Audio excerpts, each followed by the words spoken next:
Turn to talk. Go ahead. I'm sorry. Okay, so now you're going to be quiet and I'm going to talk. Go ahead. I was ordered. Do you admit or deny the... This hearing is about probation violations, and the defendant has just admitted to all of them. When that happens, the judge has full authority to decide whether probation should continue or be revoked entirely. The allegations that are being made? I admit. All right. So we have admissions on all of these. Accept that recommendation or reject that recommendation? Reject it. Okay. That is rejected, which means that I am now responsible for what to do with both of these cases.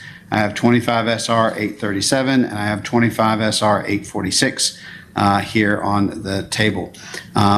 Ms. Plunkett, what is it you think I need to be, what is it you think the court's appropriate response should be to this situation? Well, my main issue for not being able to complete some of this is because I've been unable to work since May of 2024 due to me breaking my heel bone. And while I was incarcerated last year, I ended up getting a bone infection in my leg because of not getting proper treatment for my foot. And whenever I got out, I was given a recommendation without a fair hearing. So I just had Shut up. to take it so I could get back to a doctor to see about my ankle, you know, and I had to have another surgery. I just don't have any income, and I just sold my car for $350 just so I could get some money to complete. Tell me how you were denied access to a fair hearing. Because I was given a court date. I was in jail, and they just gave me a surprise court date one morning, and I didn't know I was going to court. And they just had a recommendation for me to be either take it and get out or take a chance on sitting there. And I needed to get back to my doctor and get seen about so I could get my, luckily, my doctor said if it had been any longer, I would have lost my leg from just below my knee. And my next appointment is the 16th of this month. And you're saying that set of facts you just provided is the basis for your statement that you were denied a fair hearing? It was at this moment that she knew. She fucked up. Yeah, that I was I could sit there and wait, I guess however long it would have taken. I was there almost 4 months. You were in on 4 months without a hearing? Yeah, I was there for 4 months. I didn't have a hearing. That sounds extraordinary. Well, I didn't have a hearing. I just was given the recommendation, and I was told either I could take it or not. But I could get out that day if I took it. So against my better judgment, I didn't want to take it because it was extensive, knowing I didn't have a job and wasn't going to have a job for a while. So I just bit the bullet and took it so I could get out and get back under doctor's care. Okay, but that sounds like a strategic decision you made. That doesn't feel like somebody has said something that denies you a fund. Well, no, I didn't say I was denied one. I was just saying I didn't have a hearing. You said you were denied access to a fair hearing. I mean, we can have Terry quote it back, but I mean, you said you were denied access to a fair hearing. What I meant was I didn't have a hearing before I was given that recommendation. I mean, because what I just heard was that as a courtesy to you, they pulled you early and offered you a consent order. Yeah, That's because they weren't, I had to give an MRI for my foot, and they sent me to the hospital, and my insurance wouldn't pay for it. So that next morning actually is whenever I was given this recommendation to get out. And I'm still under care of my surgeon. She hasn't released me yet to be able to walk back on my foot fully yet. I mean, you're coming in here, but I need to say out loud, these are not nothing cases. 25 SR 837 is a battery family violence. Right. It's one of the highest, please don't interrupt me. It's one of the highest cases that we have. 25 SR 846 is a simple battery under the Family Violence Act, which is also one of the more serious cases in this court. Well, if you look at my record, I haven't had any charges, or I haven't never been convicted of any simple battery. The last time I was charged with that was the last time I was married. I've been divorced since November 27, 2011.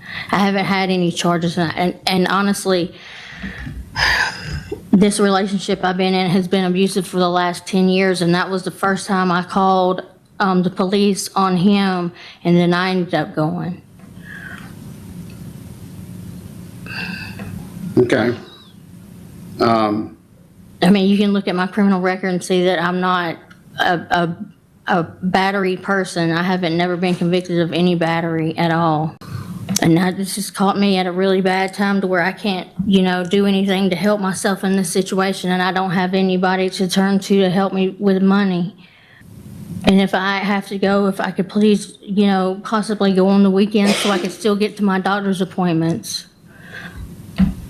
Okay. All right. Ma'am, anything else you want to tell me? I'm just worried if I have to go, what am I supposed to do? Like, I won't be able to get to my doctor, so how am I going to be able to know about the condition of my foot? And Spalding County inmates are provided medical care. yeah, I'm well aware of that. Okay. Anything else, ma'am? No, sir. Okay. So the evidence is closed. Ms. Pluckett, what I need you to know and why you're sensing like frustration from me is I kept waiting to hear you accept any level of responsibility.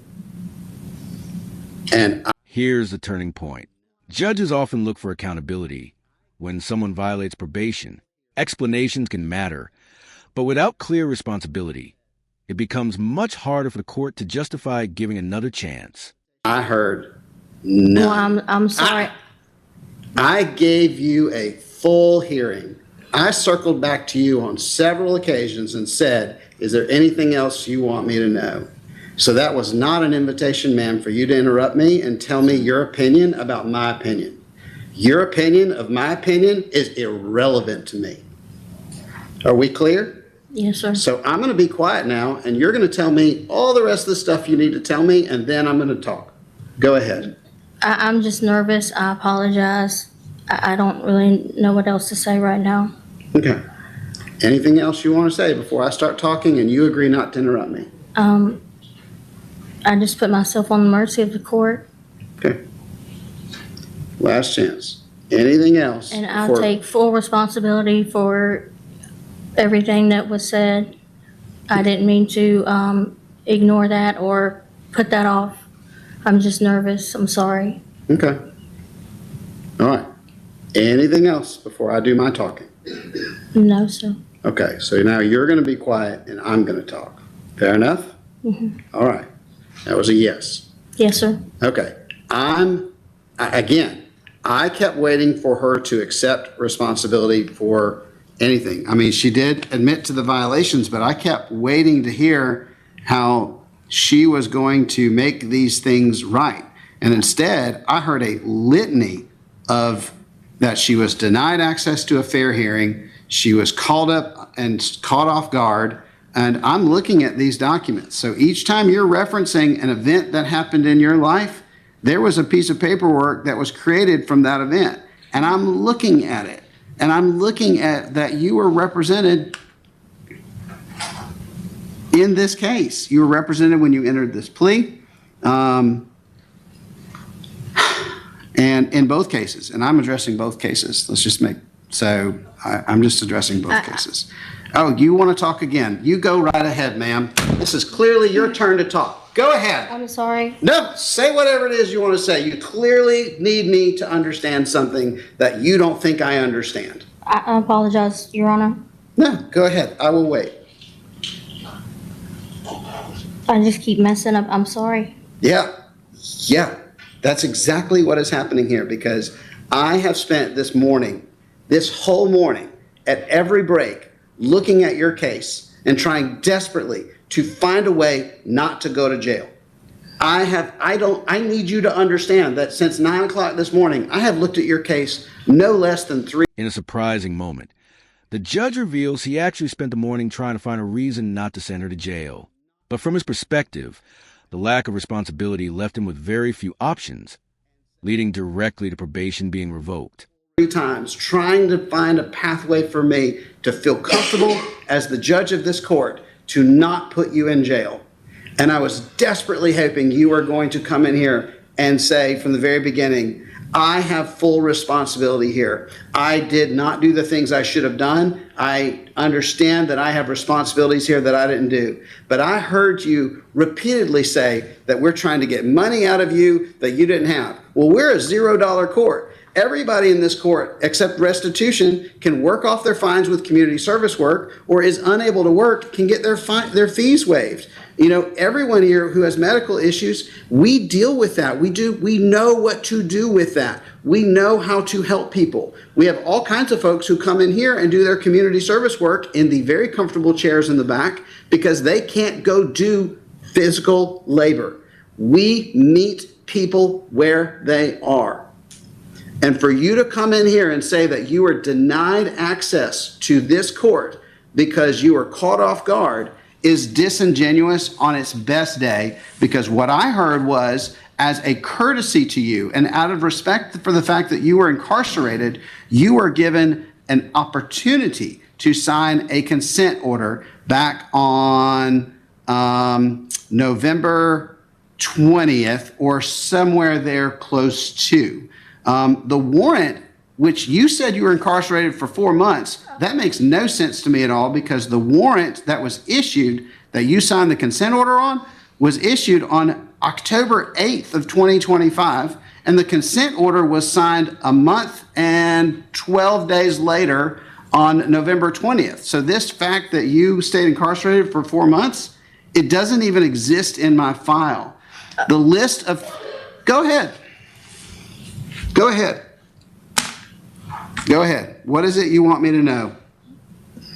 I forgot about the warrant. That had something to do, I don't remember exactly, but that was lifted. Something to do with Miss Rich. I don't remember the whole spiel of it, and I'm sorry. I'm so nervous. I'm just messing up. I just need to be quiet. To be fair, that is exactly what I asked you to do. Yes, sir. If I might just be very clear, I gave you all the time you wanted to speak, and then I asked you to be quiet and let me speak, and you have utterly failed to do that at every turn. I don't see you as a candidate for probation. I don't see any pathway where this gets any better. I don't see any pathway where this works. And given the fact that this is not the first warrant on this case, and it's getting worse, I don't think this is a relationship we should keep. So I'm revoking both cases. I'm releasing you from all sides. He has kept you long enough. You have 30 days from today's moment to appeal this decision. The deputies have a wheelchair ready because I told them I couldn't figure out a way to do it, and I was hoping you could talk me into letting you stay out. Sorry. But you did not do that. This matter is adjourned. You may go with the deputies. May I call my uncle? They'll sort all that out with you. Why don't you take care of that somewhere else? He was waiting outside for me. Let me have your cell phone. Just hear what he said. Judges, for the record, 25 SR 0846 is high aggravated. Okay. High aggravated. That's the active case? No, so the inactive. That's the I mean, inactive. I'm sorry, you're correct. Active. That's the active case, okay. And 837 is the consecutive to this case? Right. I'm gonna put your phone in your hole. Let's talk logistics off record on what those two orders look like.